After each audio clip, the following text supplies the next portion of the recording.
Good morning student.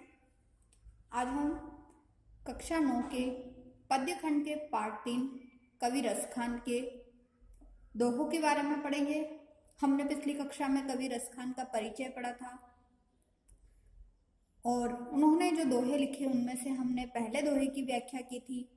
उन्होंने अपने दूसरे दोहे में बताया कि कृष्ण और कृष्ण भूमि के प्रति जो उनका अनन्य प्रेम है, तो उन्होंने किस प्रकार से उस ब्रज भूमि के प्रति अपना सब कुछ न्योछावर कर दिया।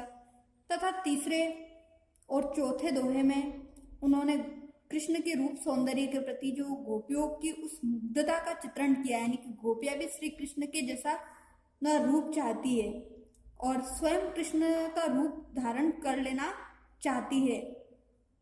ये हम तीसरे दोहे में देखेंगे।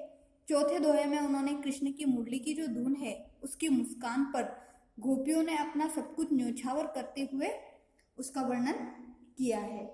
तो आइए आज हम इनके दोहे के बारे में पढ़ते हैं। या लकुटी अरु कामरिया पर राज तीहू पुर को तजी डारो। लकुटी मतलब कृष्ण की लाठी, कामरिया मतलब उनकी जो कंबल है उस पर। तो रसखान श्री कृष्ण से जुड़ी हुई जितनी भी वस्तुएं हैं उनसे इतना प्रेम करते हुए कहते हैं कि जो श्री कृष्ण की लाठी और कंबल है उसके लिए मैं अपने राज तीहूपुर को तजी डालू, तीनों लोगों का राज्य त्यागने के लिए, तजी मतलब त्यागना, त्यागने के लिए खुशी खुशी तैयार हूँ। आठहूं सीधी नवो निधि के सुख, नंद की गाय चराई बिसारो। और आठों सिद्धियां, 9 निधियों का सुख भी नंद की गायों को चराने के लिए मैं त्याग सकता हूँ। रसखान कबो इन आखिन सो ब्रज के वन बाग तड़ाग निहारो। ब्रज के वन, वन मतलब ब्रज के जंगल, बाग बगीचे, तड़ाग मतलब तालाब। तो यानी कि श्री कृष्ण रसखान के हृदय में श्री कृष्ण के प्रति इतना अगाध प्रेम है, इतना गहरा प्रेम है कि वो उनकी वस्तुओं से इतना प्रेम करते कि अपना सब कुछ न्योछावर करने के लिए तत्पर है, तैयार है। और श्री कृष्ण रसखान कहते हैं कि कबो इन आँखों से, यानी कि कब अपनी इन आंखों से ब्रज भूमि के वन, बाग बगीचे, तालाब आदि को देखूं, मैं आदि को निहारूं। कोटिक एक कलधोत के धाम, करील के कुंजन ऊपर वारो। कलधोत मतलब सोने चांदी के जो महल बने हुए होते हैं वो, और कोटिक मतलब करोड़ों। तो कवि रसखान कहते हैं कि मैं ब्रज की जो लताओं से, जो कांटेदार झाड़ियों के ऊपर, करील के कुंजन मतलब कांटेदार झाड़ियां, कुंजन मतलब लताएं, लताओं से जो भरा स्थान है, बाग बगीचे हैं, तो मैं इन झाड़ियों के ऊपर अपना जो करोड़ों सोने चांदी के जो महल हैं उन सबको भी मैं न्योछावर करने के लिए तैयार हूँ। अर्थात ब्रज भूमि में निवास करने के लिए, यानी कि मुझे ब्रज भूमि से इतना प्रेम है कि ब्रज भूमि में निवास करने के लिए मैं अपना सहर्ष यानी कि खुशी खुशी सब कुछ त्यागने के लिए तैयार हूँ। तो हमने देखा इसमें डारो, बिसारो, निहारो, वारो, ये जो शब्द है इनमें कौन सा अलंकार है? अनुप्रास अलंकार है। और कृष्ण को रसखान को कृष्ण की जो ब्रजभूमि है उससे अत्यंत प्रेम है, ये इसमें बताया गया है। ब्रज भाषा का प्रयोग किया गया है। आगे हम देखते हैं इस दोहे में गोपियां जो श्री कृष्ण के रूप सौंदर्य के बारे में इतना मुग्ध हो जाती है कि वो स्वयं श्री कृष्ण का रूप धारण करना चाहती है। मोर पखा सिर ऊपर राखियो, गुंज की माल घरे पहिरोंगी। ओडी पितंबर ले लकुटी, बन गोदन ग्वारिन संग फिरोंगी। मोर पखा यानी कि मोर पंख से जो निर्मित मुकुट है, ठीक है, और गुंज मतलब घुंगुच्ची, जो कि एक विशेष प्रकार का मोती होता है, और उसकी जो माला होती है वो, गरे मतलब गले में पहनना। तो एक सखी जो होती है, गोपी जो होती है, वो दूसरी गोपी से कहती है कि तुम श्री कृष्ण जैसा रूप धारण करो, अर्थात श्री कृष्ण के जो मोर पंखी जो मुकुट है उसको सिर पर रखो और उन्हीं के भांति गुंज की माल गरे परिंगो, उन्हीं के भांति जो गुंजों के दानों से जो बनी माला है उसको तुम अपने गले में पहनो। ओढ़ी पीताम्बर ले लकुटी बन गोदन गुआरिन संग फिरोंगी, और पीताम्बर ओढ़कर, ओढ़ी पीताम्बर मतलब पीताम्बर पीला वस्त्र ओढ़कर, और ले लकुटी हाथ में लाठी लेकर, ग्वाल बाल, गोदन गुआरिन मतलब ग्वाल बालों के संग, फिरोंगी वन मतलब जंगल में, जंगल जंगल तुम उनके साथ फिरो। भाव तो वो ही मेरो रस खानी सो, तेरे कहे सब स्वांग करूंगी।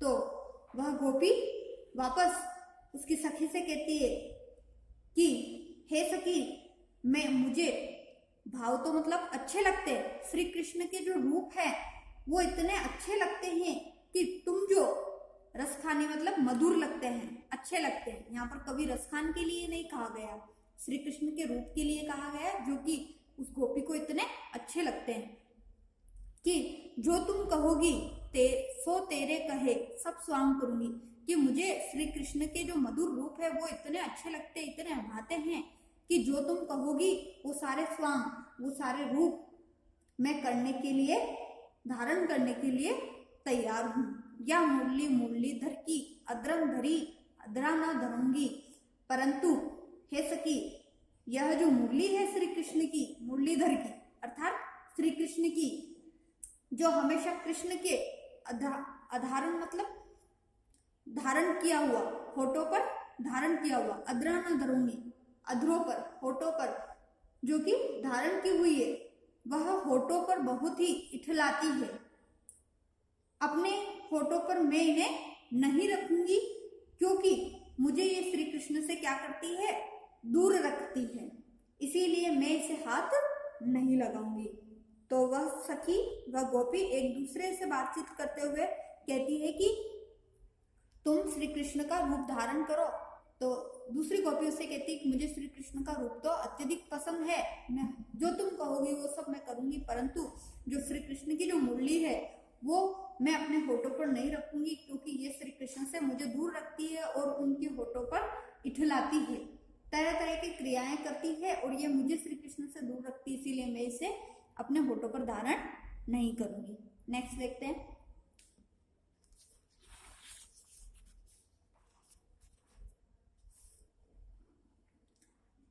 काननी दे अंगूरी रहीबो जब ही मुरली धुनी मंद बजे हैं, मोहनी तानन सो रस खानी अटा चढ़ी, गोदन गे हैं तो गे हैं।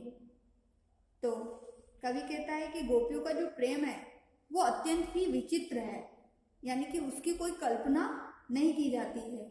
तब वह गोपी कहती है कि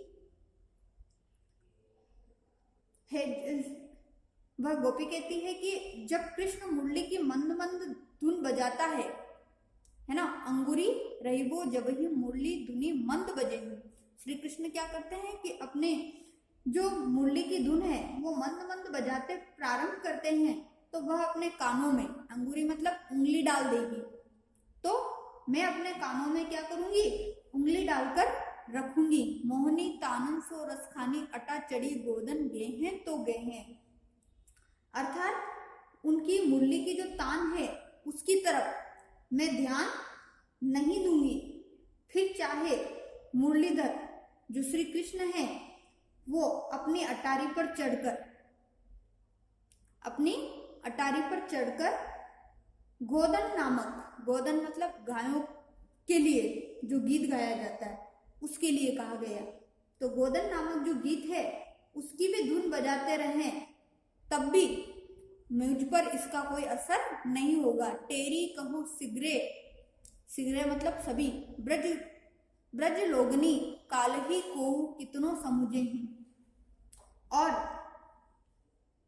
जब मुझ पर उनका कोई असर नहीं पड़ेगा, तो हे गोकुल वासियों, मैं जोर जोर से पुकार कर कह रही हूं कि किसी भी तरह श्री कृष्ण की जो मोहिनी तान है वो मेरे कानों में पड़ गई तो सारे ब्रज के गोकुल वासियों, जो सारे ब्रजवासी हैं, ब्रज के लोग, कल मुझे चाहे कितने ही ताने दो, सिगरे ब्रज लोगनी यानी कि सारे ब्रज के वासियों, कल मुझे चाहे कितने ही ताने देना, मैं उनके पास खींची चली जाऊंगी।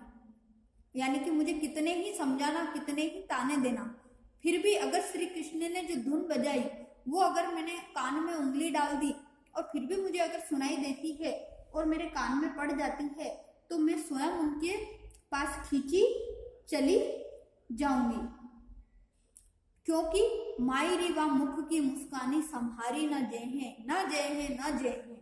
यानी कि हे माता, मुझसे श्री कृष्ण की जो मुस्कान है, मुख की मुस्कानी नहीं संभाली जाती है, मैं अपने हृदय को किसी भी प्रकार से नहीं संभाल पाऊंगी। यानी कि उनकी जो मोहिनी मुस्कान है वो मुझ में इतनी समाहित हो जाएगी, मुझे इतना आकर्षित कर देगी कि मैं तुरंत उनकी तरफ खींची चली जाऊंगी, मैं नहीं संभाल पाऊंगी।